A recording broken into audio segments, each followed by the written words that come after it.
따사로이 내리쬐는 봄 햇살 같은 사람이었다고 합니다. 더없이 밝고 누구에게나 친절하며 자상했다는 친구. 일찍 아버지를 여인 뒤 어머니와 동생을 살뜰히 챙겼다는 그녀는 한 집안의 장녀이자 가장이기도 했습니다. 열심히 살았고 동생 얘기를 좀 잘 했었고 동생 좀 많이 도와주고 싶다. 자기 뒷바라지 같은 거 많이 해주고 싶다. 모녀 사이는 너무 행복하고 즐거웠어요. 제가 이제 놀러 가거나 뭐 해도 그냥 웃음이 끊이지 않고. 어머니의 자랑이자 동생의 지원군, 친구들의 비타민이었던 그녀는 동물병원에서 근무하고 있었던 25살 정다영 씨. 그녀에게 닥친 비극을 친구들이 알아챈 것은 지난 3월 25일. 다영 씨와 연락이 되지 않는 걸 서로 확인했을 때였다고 합니다. 저랑 같이 알고 있는 친구가 한 명이 더 있어요. 그 친구가 이제 저한테 이틀 전에 통화를 하고 있었는데 이틀 전 밤 11시를 넘겼을 무렵 야근을 마치고 집으로 향하는 다영 씨와 전화 통화를 하고 있었다는 친구. 그런데 도어락을 누르고 비밀번호를 누르고 문을 열었는데 깜짝이야. 누구세요? 잠깐 끊어봐. 이러고 전화가 끊겼대요. 같은 날 그녀에게 예사롭지 않은 일이 생겼음을 직감한 이는 더 있었습니다. 15일날 저녁에 같이 생일 파티를 하기로 했었었는데 저는 계속 친구가 연락이 안 되니까 자나? 그런데 마침 한테 연락이 온 거예요. 연락이 안 된다. 먼저 가봐달라 해서. 평소 다영 씨가 약속을 어긴 적도 연락을 받지 않은 적도 없었던 탓에 걱정하며 서둘러 그녀의 집을 찾아갔다는 친구들. 앞에 보니까 택배들이 쌓여있더라고요. 주길라. 그래서 저희가 도착을 해서 동생 번호로도 했는데 아무 소리도 안 들리고. 관리사무소 내려가서 어머니 번호도 알아내서 전화도 해보고 해보려고 전부 다 안 받잖아요. 그러다가 이제 위치 추적을 저희가 기다리다가 더욱 놀라운 건 위치 추적 결과였습니다. 세 모녀가 있는 것은 모두 집 안으로 확인됐기 때문입니다. 119 구조팀에서 출동해 문을 강제 개방한 뒤 드러난 진실은 몹시도 잔혹한 것이었습니다. 어젯밤 서울 노원구의 한 아파트에서 세 모녀가 흉기에 찔려 숨진 채 발견됐습니다. 숨진 채 발견된 이들은 60살의 어머니 최 씨와 둘째 딸 다솜 씨, 그리고 친구들이 그토록 걱정했던 첫째 딸 다영 씨였습니다. 딸아냈던 세 모녀는 뉴스 속 강력 사건의 피해자가 됐습니다. 보통은 우리가 칼을 휘두른 제가 경험한 사건에서도 보통은 가슴이나 배를 찌르게 되는 게 일반적인데 이 경우에는 이제 자창과 절창, 즉 찌르고 베는 게 목에 집중돼 있어요. 세 명 다. 사망케 하고자 하는 의도가 분명히 있었고 계획적인 범죄에서 뭔가 시뮬레이션이라고 할까요? 머릿속에 어떤 연습을 하고 온 게 아닌가. 의도적으로 급소만을 노려 세 사람을 잇따라 살해한 뒤 자해를 한 채 다영 씨의 집에 쓰러져 있었던 범인. 현장에서 검거된 살인자는 25살 김태연이었습니다. 신경 한 말씀 해주시죠. 일단 제가 이제 기자님들 질문 일일이 다 답변 이제 못 드릴 것 같은데 이 부분에서는 정말 양해를 구하고 싶습니다. 죄송합니다. 지난 9일 검찰 송치에 앞서 취재진의 카메라를 하나하나 응시하며 막힘없이 답변을 이어갔던 김태현. 유가족분들에게 하고 싶은 말 없습니다. 지금 하겠습니다. 잠깐만 좀 놔주시겠어요? 팔 좀 놔주시겠어요? 네. 몹시도 담담하고 차분한 목소리로 경찰에게 잡은 팔을 놔달라고 요청한 그는 돌연 무릎을 꿇습니다. 이렇게 뻔뻔하게 눈 뜨고 있는 것도 숨을 쉬고 있는 것도 정말 죄책감이 많이 듭니다. 진짜 저로 인해서 피해 입은 모든 분들께 정말 사죄의 말씀을 드리고 싶습니다. 정말 죄송합니다. 살아 숨쉬고 있는 것조차 죄책감이 든다며 고개를 숙인 살인자. 하지만 용서를 구하는 그의 말과는 달리 김태현의 범행은 몹시도 치밀하고 계획적이었습니다. 비극이 있던 그날 동네 곳곳을 비추던 카메라에는 살인자의 흔적이 고스란히 남아 있습니다. 위아래 검은 옷을 입은 김태현이 상가를 지나 다영 씨가 사는 동으로 향합니다. 그는 하얀 가방을 메고 한 손엔 하얀색 비닐봉투를 들고 있습니다. 경찰 조사 결과 가방 안엔 이미 여러 자루의 흉기와 갈아입을 옷이 들어있었다고 합니다. 그 무렵 집에 혼자 있던 대학생 둘째 딸 다솜 씨는 이른 저녁을 챙겨 먹으며 어머니와 문자 메시지를 주고받고 있었습니다. 그런데 5시 42분 어머니께 전화를 걸어 33초 동안 통화를 했던 것으로 보이는 다솜 씨. 아마도 뭔가 물건 배달이 왔다고 어머니께 얘기했을 그녀는 한참 동안 답이 없었습니다. 약 40분이 지난 뒤에야 계속 연락했던 어머니에게 온 답장. 그땐 퀵서비스 기사라 속인 김태현이 이미 집안에 들어와 있었던 때였습니다. 저는 침대에 누워있고 이불이 덮여 있었대요. 이불을 붙이니까 있었대요. 그 뒤 김태현은 내내 막내딸을 걱정하다 10시 30분 무렵 퇴근한 어머니 박 씨의 목숨을 빼앗아 1시간 뒤 야간 근무를 마치고 집에 들어선 다영 씨까지 같은 방식으로 살해했습니다.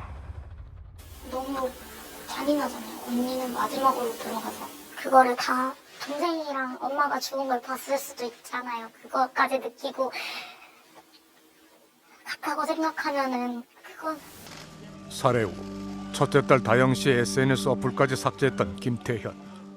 그는 대체 무슨 이유로 다영 씨와 그녀의 가족을 이토록 잔인하게 살해하고 다영 씨와 지인들과의 관계마저 끊어놓으려 했던 걸까? 무척이나 관심사가 다양했다는 다영 씨는 지난해 가을쯤 정화 씨와 함께 팀을 짜서 하는 온라인 게임을 즐겼다고 합니다. 언니랑은 같은 게임을 하면서 그런데 이들과 함께한 게임 친구 중에 바로 김태현이 있었다는 겁니다. 우리도 아는 게 없던 것 같아요. 걔에 대해서 정보가 없으니까 그냥 알바하고 있었다는 것밖에 몰랐거든요. 피글렛밖에 몰라요. 피글렛이라는 닉네임을 썼다는 김태현. 자신에 관한 얘기를 좀처럼 하지 않았다는 그는 게임을 하는 동안 유독 다영 씨만을 찾았다고 합니다. 언니가 게임할 때는 계속 같이 들어와서 게임하고 언니 없으면 잘 안 들어왔고 그리고 언니가 있다가 나가면 어디 갔어? 이따 오면 알려줘 이러고 나가고 그러다 서로를 알고 지낸 지 3개월째였던 지난 1월 23일 이들은 오프라인에서 모임을 가졌다고 합니다. 기분이 안 좋아 보였어요. 김태현이 그날 같이 있었던 남자 동생 한 명 있잖아요. 장난 막 치고 이러니까 본인 기분이 상해서 그런 걸 수도 있지 않을까. 다영 씨가 다른 동생들과 노는 모습을 지켜보던 김태현이 노골적으로 불쾌함을 드러냈다는 겁니다. 몇 번이고 분위기를 좋게 하려던 다영 씨 역시 기분이 상한 채 자리는 끝이 났고 그날 밤 다영 씨는 그를 친구 목록에서 차단했다고 합니다. 걔가 기분이 안 좋아 보여서 언니는 계속 풀어주려고 했어요.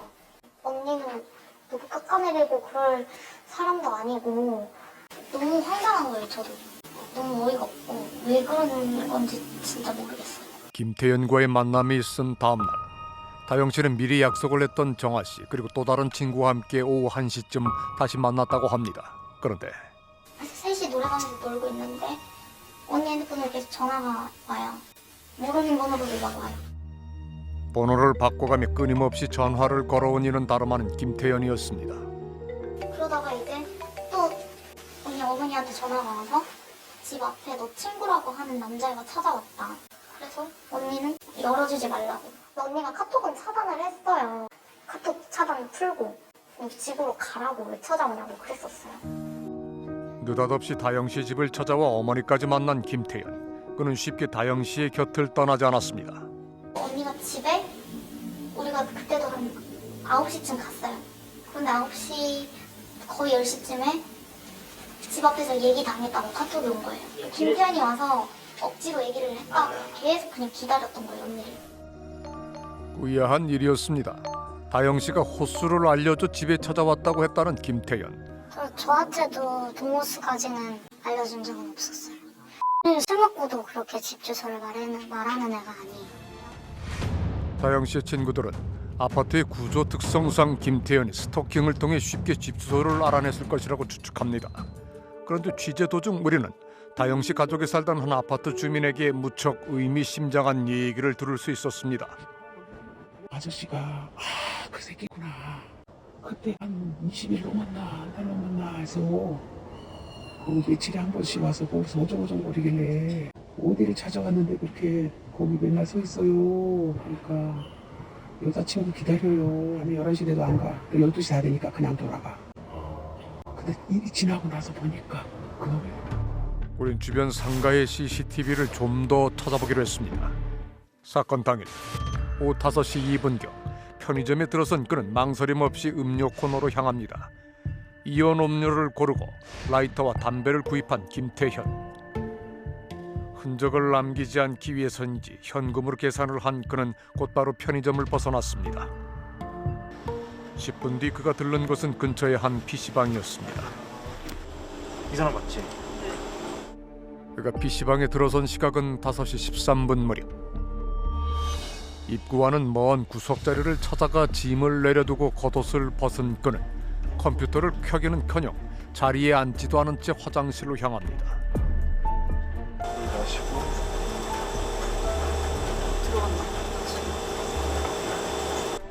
누굴 기다리거나 찾는 기색도 없이 물을 마시고 화장실 가기를 반복하던 그는 마지막으로 흡연실을 들렀다 10여 분 만에 또다시 PC방을 나섭니다. 그리곤 인근에 있는 아파트 상가로 들어가 지하에 있는 마트로 내려간 그는 캔커피 역시 현금으로 계산한 것으로 알려졌습니다. 이곳에서 범행에 이용할 흉기를 추가로 훔친 것으로 밝혀진 김태현.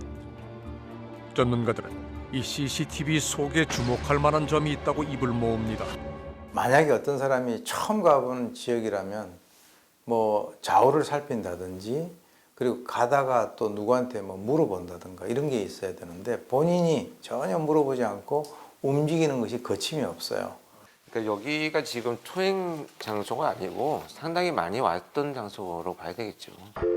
다영 씨의 친구들은 김태현이 그녀에 대해 알고 있었던 정보는 집 주소만이 아닐 거라고 짐작합니다. 화요일이 범행 날이고 화요일 저녁이 20개 휴무 날이에요. 근데 그게 매주 바뀌는 게 아니라 달마다 바뀌거든요.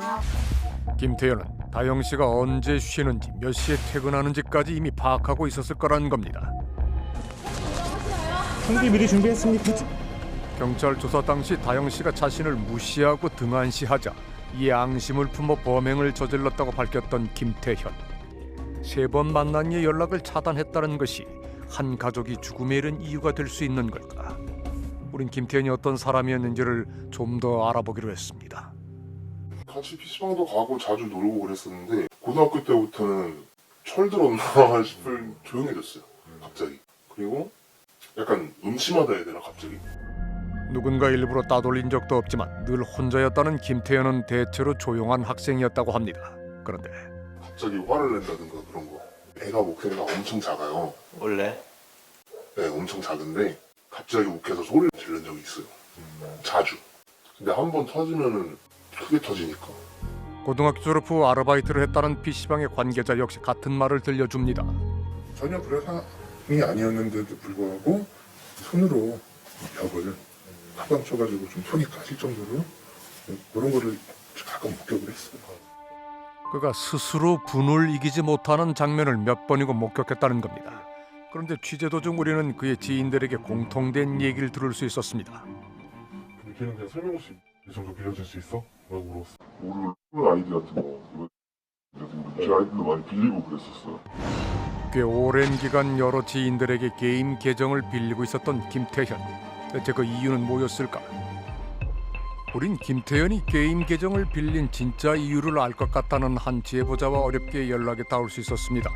제가 중학교 1학년 때였을 거예요. 김태현이 그때 거기서 PC방 알바였어요. PC방에서 아르바이트를 하고 있었던 당시 19살의 김태현과 동네 형동생 사이였다는 은호 씨. 김태현은 지나칠 만큼 호의를 베풀었다고 합니다. 제가 그때 중학생이다 보니까 핸드폰이 투지폰이었어요. 그때 저한테 핸드폰을 사주더라고요. 고가의 스마트폰을 직접 개통한 뒤 선물에 환심을 사는가 하면 학원 앞에서 막 계속 기다리는 거예요. 그래서 아니 왜 기다려? 이랬더니 그냥 기다리는 거를 그냥. 은호 씨를 기다려 학원에서 집까지 바래다 주기도 했다는 김태현. 하지만 언젠가부터 그의 다정한 친절은 끈질긴 집착으로 변해갔다고 합니다. 학원이 끝나고 제가 PC방 혼자 갔어요. 가보니까 그 형이 있더라고요. 근데 원래 그 형 만나자는데 못 만났었어요. 제 옆자리 와가지고 탁 의자에 손 올리더니 야 니 지금 이거 안 된다 치면 안 된다니 뭐냐? 막 이러는 거예요. 그래서 저기 화장실로 따라와 이러는 거예요. 거기서 막 화장실 휴지 막 손으로 때리고 막 부시고 막. 자신과의 약속을 거절했다는 이유로 이해할 수 없을 만큼 과도한 분노를 드러냈다는 김태현. 자해한 사진도 막 보내고 칼 사진 보내고 너 학원 앞에서 기다린 다음에 죽이겠다고, 집 앞에서 기다린 다음에 죽이겠다고 이런 얘기 저한테 많이 했어. 그는 김태현이 여러 친구들에게 게임 계정을 묻는 이유도 알 것 같다고 했습니다. 게임을 할 때 그 형이 제 계정을 많이 돌려주기도 했어요. 그 계정 비밀번호랑 그때 그 페이스 비밀번호가 똑같아요. 근데 거기서 이제 갑자기 저랑 똑같은 이름, 저랑 똑같은 페이스북 프로필 사진을 한 계정이 하나가 더 생겨요. 그걸로 이제 친구들한테 욕을 하거나 학교에서 친한 여자친구 걔한테는 성관계를 하자라고도 얘기를 했었어요. 자신인 척 이상한 행동을 한 온라인 속 인물의 정체를 은호 씨는 곧 눈치챘다고 합니다. 제 카톡에 그 사람이 로그인하려 했는지 이 사람 친구들이 카톡에 등록이 돼 있어요. 그럼에도 불구하고 김태현에게 이를 따져 묻지 못한 데는 이유가 있었다는 은호 씨. 저한테 그 계정으로 너 이거 어디다 신고하거나 말하면은 니네 부모님 다 진짜 흔히 다 진짜 갑자기 제 누나 이름, 엄마 이름, 아빠 이름 다 보내고 전화번호도 다 보내는 거예요. 지나친 집착이랑 스토킹이 진짜 심했어요. 이 스토커의 특징이 뭐냐면 어디 한 곳에 몰입을 하면 전념해요. 미행을 한다든지 그 다음에 이제 그 사람의 뭐 SNS 계정을 통해 가지고 알 수 있는 그런 여러 가지 어떤 정보를 수집을 한다든가 그 과정에서 즐거움을 느끼니까. 다른 사람이 계정을 알아내 SNS를 엿보고 갖은 핑계로 주거지를 확인하며 상대가 자신의 마음을 받아주지 않자 끝내 끔찍한 범행까지 저질렀던 김태현. 전문가들은 그의 진짜 정체는 검찰 송치 당일에 보여준 모습에 고스란히 드러난다고 입을 모읍니다. 기자님들 질문 일일이 다 답변 이제 못 드릴 것 같은데 이 부분에서는 정말 양해를 구하고 싶습니다. 죄송합니다. 이 현장 영상이 김태현의 특성을 굉장히 잘 보여주거든요. 가장 먼저 피해자나 유가족이 아니고 기자들한테 가장 먼저 양해를 구하고 있어요. 나는 내가 대답하고 싶은 것만, 내가 준비한 것만 대답하겠다. 유가족분들에게 하고 싶은 거 없습니다. 지금 하겠습니다. 잠깐만 좀 놔주시겠어요? 팔 좀 놔주시겠어요? 네. 여유가 있는 거예요. 정신적 여유가.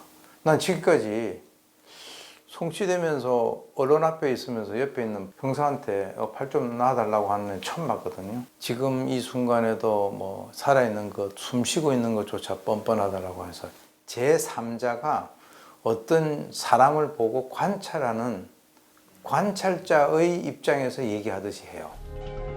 진심 어린 사죄나 죄책감 없이 그저 죄인의 모습을 연기하며 많은 이들의 관심을 받고 있는 이 순간을 만끽하는 듯 보인다는 김태현. 가장 위험하다라고 느껴지는 범죄자들의 경우에는 범죄를 통해서 본인의 자존감이 높아진다고 생각하는 사람들이거든요. 자존감은 낮고 자존심은 굉장히 강한데 이번 기회로 어차피 스포트라이트를 받게 됐잖아요. 오히려 물어볼 거나 마스크를 확 벗어버리니까 누가 당해요? 기자들이 당하죠. 역시 난 멋있는 사람이에요. 이렇게 생각할 수도 있어요. 세 사람의 목숨을 뺏고도 떳떳하게 자신의 얼굴을 드러낸 살인자. 이것이 바로 김태현의 민낯입니다.